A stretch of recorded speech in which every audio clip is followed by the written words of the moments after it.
Nchini Mogende. Mheshimiwa Waziri Mkuu, tarehe 7 mwezi huu nilipeleka mazao yangu kwenye ghala la Ikungi. Ilikuwa tarehe 25 na kilo 700. Yale mazao nikachakata Ikungi pale yakauzwa kwenye mnada wa stakabadhi ghalani. Lakini cha kushangaza Mheshimiwa Waziri Mkuu, waliniandikia document ya kulipwa transporter yangu ambao ni milioni 1,028.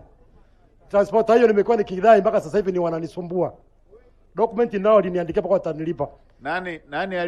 Nani aliyelipwa?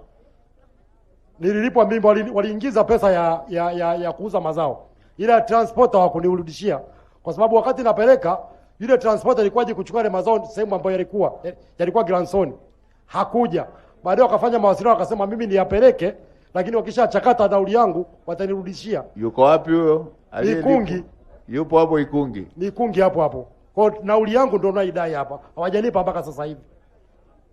Mheshimiwa Mkuu wa Wilaya ya Ikungi.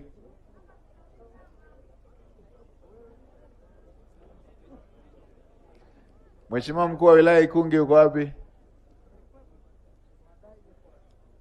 Yupo Hebu mpigieni huyo mtu ambaye ameshachukua hela ya mwenzake. Mwambieni kabla kwa sababu nikimaliza ziara hapa inayofuata ni Ikungi. Kabla sijaenda ziara Ikungi, tusitafutane ubaya, awe ameirejesha hii fedha. Si amelipwa. Je, vitu hivi vinakera sana. Yaani kuanza kudaiana na fedha ambayo imeshalipwa.